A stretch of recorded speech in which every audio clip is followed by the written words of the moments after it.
Bonsoir, chers amis.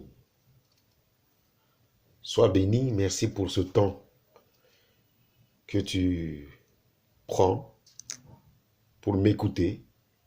Je voudrais juste, pendant ces quelques minutes, attirer ton attention sur un fait qui, aux yeux des hommes, peut-être pas d'importance, mais qui, ce soir, par ces quelques mots, font éveiller la conscience des uns et des autres.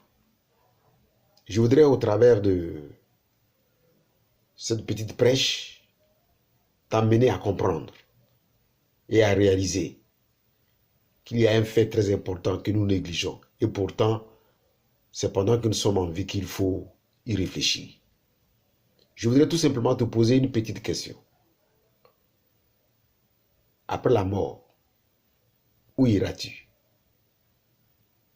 Après la mort, où iras-tu? En ce moment, vous êtes vivant. Vous respirez. Vous vous déplacez ou vous travaillez. Peut-être avez-vous une vie aisée. Au contraire, menez-vous une vie entretenue, une existence misérable. Le soleil se lève et se couche. Quelque part, un enfant naît, tandis qu'ailleurs, quelqu'un meurt. La vie, j'ai dit la vie, n'est qu'une condition temporaire. Mais, où irez-vous après la mort?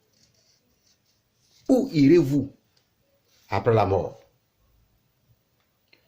Que vous soyez religieux ou que vous n'ayez aucune croyance religieuse, vous devez quand même résoudre cette question très importante qui malheureusement est négligée par beaucoup. Car après une brève et terrestre vie sur la terre, l'homme s'en va vers sa demeure éternelle.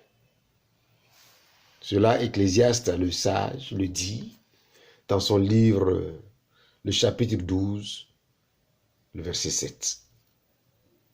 L'homme s'en va vers sa demeure éternelle, mais où? C'est là la question. Où?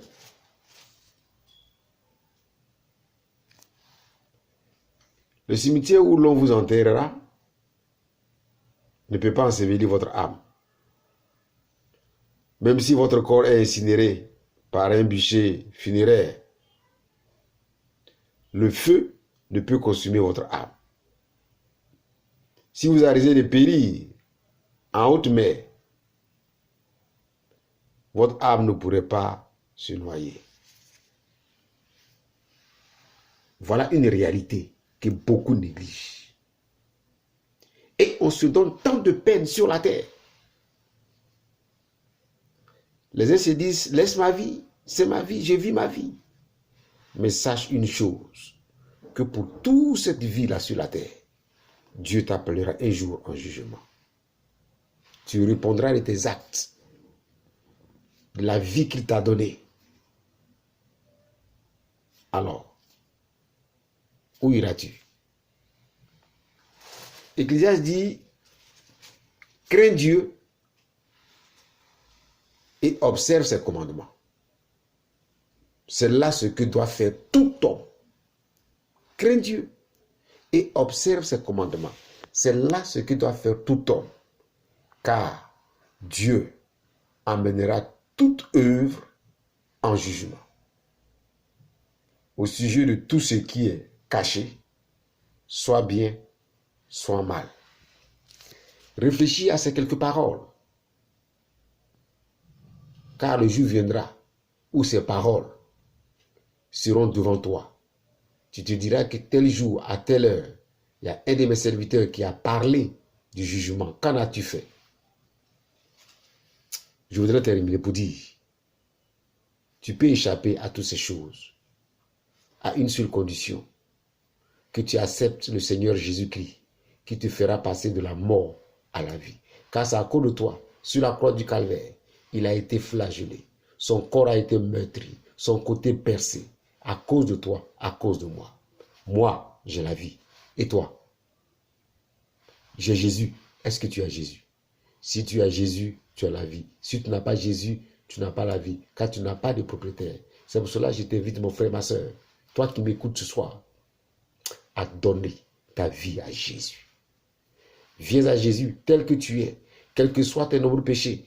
Il est venu pour que son sang puisse te l'effacer, pourvu que tu l'acceptes. Veux-tu donner ton cœur à Jésus? Tu peux prier avec moi. Seigneur Jésus, j'ai entendu ta parole. Je me sens coupable devant toi et je veux éviter le jugement. C'est la raison pour laquelle je t'ouvre mon cœur. Viens dans mon cœur. Viens habiter dans mon cœur et fais de moi ton enfant. Je t'accepte comme mon Seigneur et mon Sauveur personnel. Que Dieu bénisse ta décision.